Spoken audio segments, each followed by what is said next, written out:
सुंदरी नोनी तोके देखी लगी देली दिल रे मोर प्रेम कहानी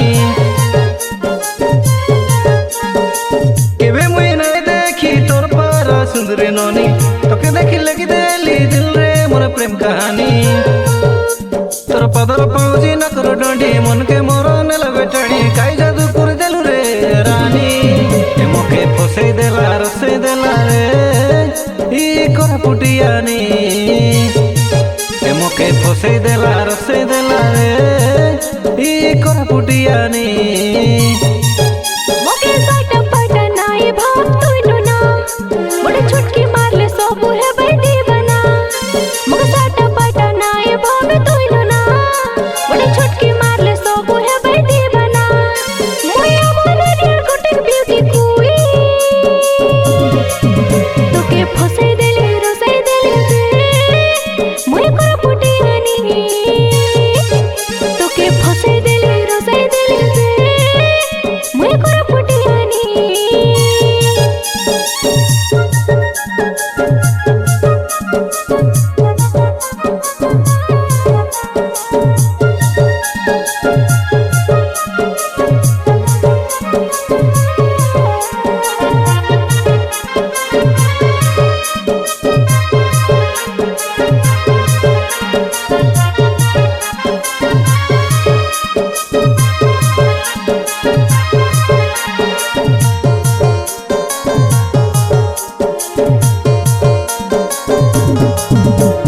धीरे धीरे केंता करी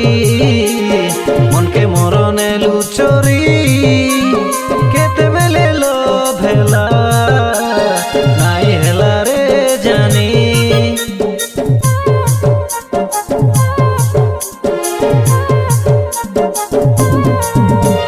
लोमटे खेती जिनी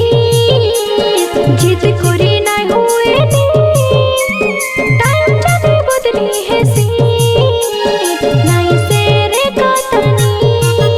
राती सुरत कोले तोर खाता बुढ़ जैसी मोर मन रो बरता बुझ जटी के हाय रे सजनी ए मोके फसे देला रसे देला रे ई कोरा पुटियानी तोके फसे देले रसे देले मोय कोरा पुटियानी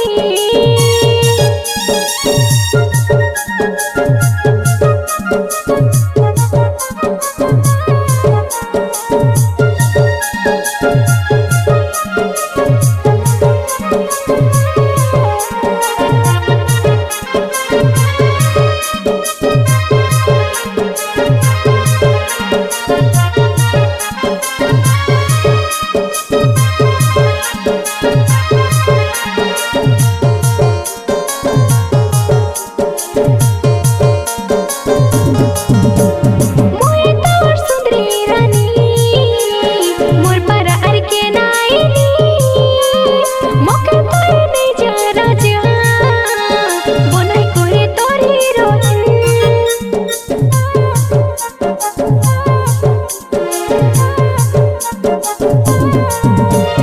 छोन खेले वेट कर गो मोर देसिया हीरोइनी जय करी संग बीमा के आमर प्रेम रो कहानी तुई कुंद्रु हेले मुई तो जनी अरे फुलाई नाई हुआनी हसी करी पदे कथा कोई दियानी ए मोके फसे देला रसे देला रे ई कोरा पुटियानी तोके फसे देले रसे देले मोय कोरा पुटियानी केबे मुई नहीं देखी तोर पारा सुंदरी नोनी तोके देखी लगी देली दिल रे मोर प्रेम कहानी केबे मुई नहीं देखी तोर पारा सुंदरी नोनी तोके देखी लगी देली दिल रे मोर प्रेम कहानी तोर पदर पाउजी न करो डंडी मन के मोर नेल बेटाणी काई जादू कर देलु रे रानी ए मोके फसे देला रसे देला रे ई कोरा पुटियानी तोके फसे देले रसे देले मोय कोरा पुटियानी ए मोके फसे देला रसे देला रे ई कोरा पुटियानी।